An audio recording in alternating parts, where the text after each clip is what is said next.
What's poppin', ladies and gentlemen? How's everyone doing this evening, or wherever you are in the world? Hopefully, it's still good. This is your boy, the Ivanimal, and I'm thinking about doing a completely different video today. I actually do want to give a review on the latest Sonic game that just came out, which is Sonic Frontier. And I do want to say right off the bat, it is much, much, much better than Sonic Forces. Sonic Forces was a complete and utter disappointment. The levels were too short. Um, the story, the story. Honestly, Sonic's never been known for its storytelling, so that wasn't even that big of an issue. But it's just it's plagued with problems, and overall, it's a mixed bag game. I really didn't enjoy it as much as I would like. Shadow areas, the shadow sections in that game were fun, but overall, it was really it felt unfinished. It was just missing something. It wasn't deep. Apparently, Eggman ruled the world in that game. You're supposed to take the world back, but you could really blow through that game in like 3 hours max. That's how long the game will take. That's how short. That's how brutally short it is. I finished it in one day, and it left me with a sour taste in my mouth. Let me just say. But Sonic Frontier, on the other hand, that was it. Like I was already on the first island, running around, doing my grinding and stuff, and I said right then and there, this is much better than Forces. I thought they did a great job incorporating the open world because that was my biggest thing. Is like, okay, they're gonna incorporate an open world element, but like, how they are they gonna do it well? And I personally believe they did do it well. Sonic is very fast. You can get to where you need to go very quickly. I like the level up system to level up Sonic's abilities and get new like tricks and stuff like that to beat up robots. Um, Playing the stages was really fun, but I do want to get the cons out of the way. My biggest issues with this game is kind of the voice acting because Roger Craig Smith, who voices Sonic, like he gave a very like he kind of dumbed it down on his he kind of dumbed it down a little bit to where it sounded like I think he was trying to go for an older sounding Sonic, but it just didn't come across as Sonic in my opinion because he was so low tone. It was like I can think of other characters that Roger Craig Smith also plays, and I can hear those characters within Sonic. It didn't sound Sonic-y enough like he used to in Sonic Colors or Sonic Generations. His Sonic in those games were great, and he already sounded like an older Sonic in those games. But in this one, it just sounds like I don't know, like he didn't really hit it out of the park in my opinion. Not the way he usually does. Like if you know characters like Datara from Naruto, because he voices Datara in Naruto, Mirage in Apex Legends, like, and when Sonic talks in that game, I can only imagine those characters when he's talking. It just didn't sound like the Sonic that he used to play in Colors or in Generations, and that was kind of my biggest thing. And also, like, this is like for certain characters, like Amy Rose, like she didn't really have like she knew a lot about the Starfall Islands, like she wasn't really lovey dovey with Sonic like at all in just at all in the game. It's like that never even existed, which I found kind of odd. Like I expected her to still be, oh my god, Sonic, thank you so much, will you marry me kind of attitude, and I didn't really see much of that. I'm kind of used to seeing that with Amy a lot, so I'm surprised that wasn't really there. And another voice actor that kind of like left me a little head scratched was Mike Pollock as Eggman. Generally, Mike Pollock as Eggman delivers a killer performance in almost every Eggman role he does. Like he's always funny. Like he delivers those lines out of the park. In this game, he really toned it down just like Sonic did. And I was expecting like it's just like it obviously was Mike Pollock. He just sounded different. You know what I mean? I don't know what it is. It's just it didn't. It wasn't the Eggman I was used to seeing Mike Pollock play like in previous games. So and another problem I do have with the game when you're going through these levels, because you have to find these little cog things in order to get to these gates so you can play through the levels.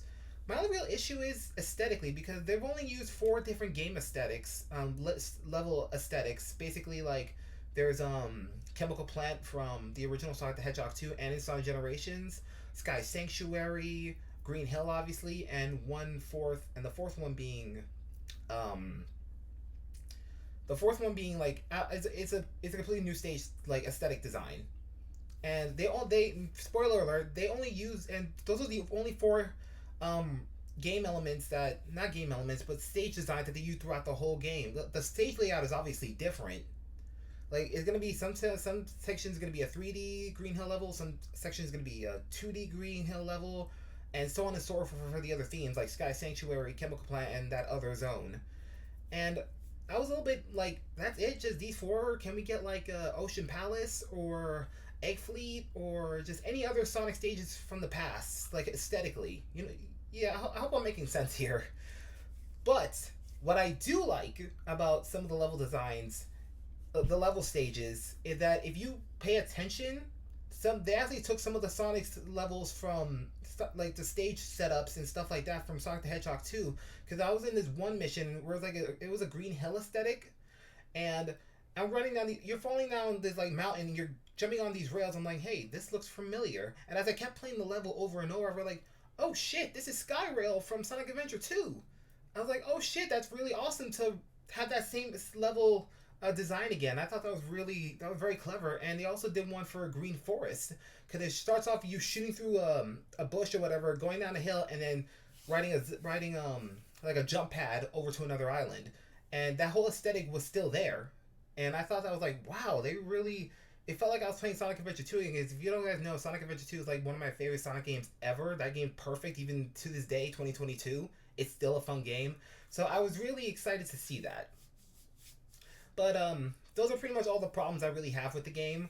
But now to get to the meat of the issue, not really an issue, but like I said, overall, I think this game was in terms of open world, I thought it was a success. It was expansive, but it was still contained enough that I can get to point A to point B very fast. Like Sonic's very fast. He has this thing where if you collect enough rings, like if you max out on your rings, you go even faster through a level. So that I do like.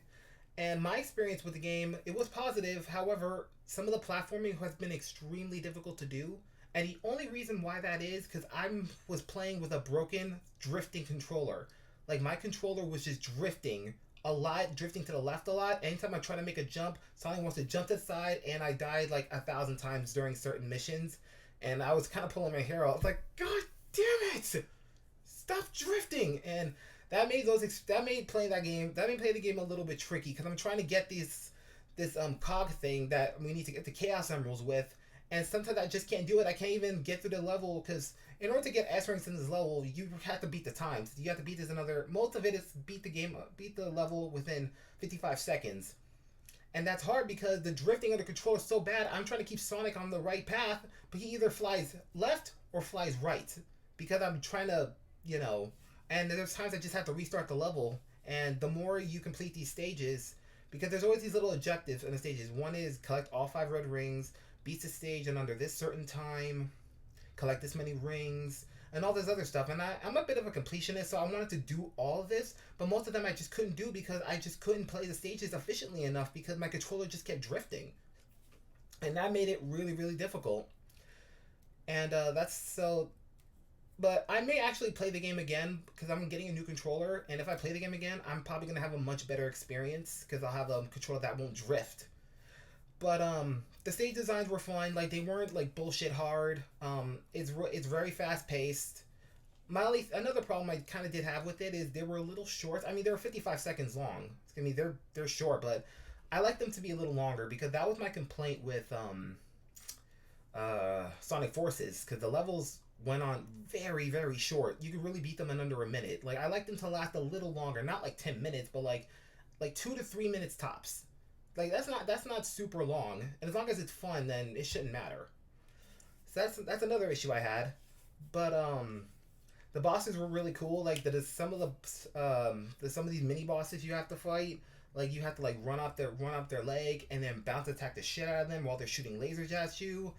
It was very for the graphics on the game. It was really well. It was very beautiful, and playing as Supersonic, finding these giant ass titans was pretty crazy.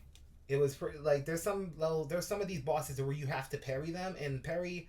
I've never been good at timing these kind of things, so it was a bit difficult for me to time when the enemy attacks and then have to parry them and then rush in and attack them.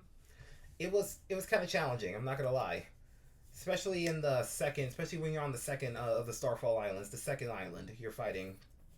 Because each island, you have to get all 7 Chaos Emeralds by doing these tasks to get these special cogs, to put them into the Chaos Emerald, and then get these keys to the cogs to use to get into the level, and then you get these special keys, depending on how many missions you've completed, to get the Chaos Emeralds.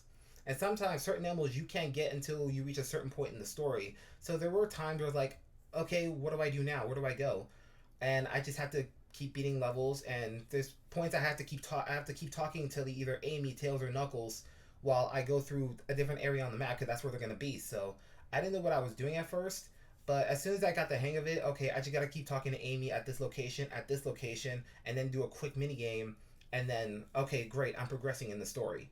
Okay, that's all well and good. So if first time players are gonna have a little bit of trouble with that, feel like okay, I keep saying talk to Amy or talk to Knuckles all the time.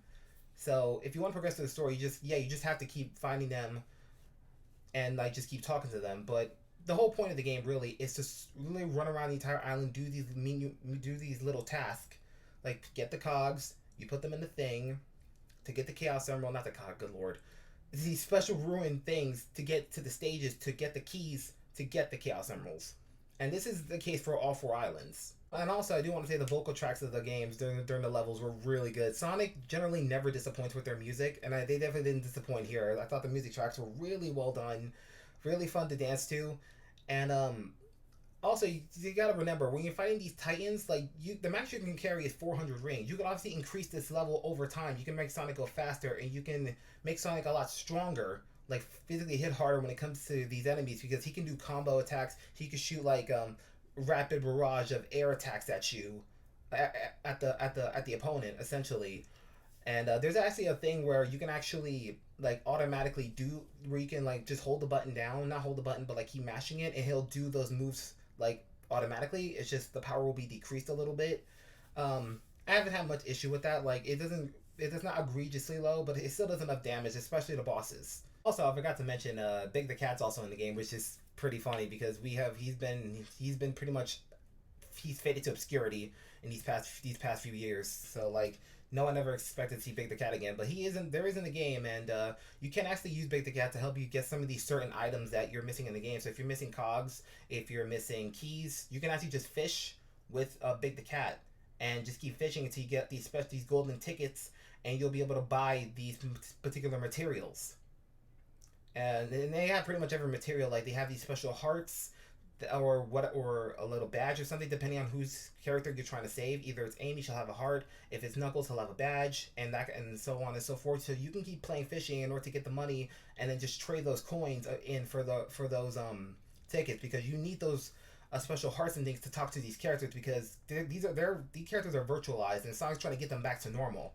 So you have to keep getting their memories. This is what they're called. They're called memories. In order to find them, make sure they have enough memories, and then you can progress on in the story.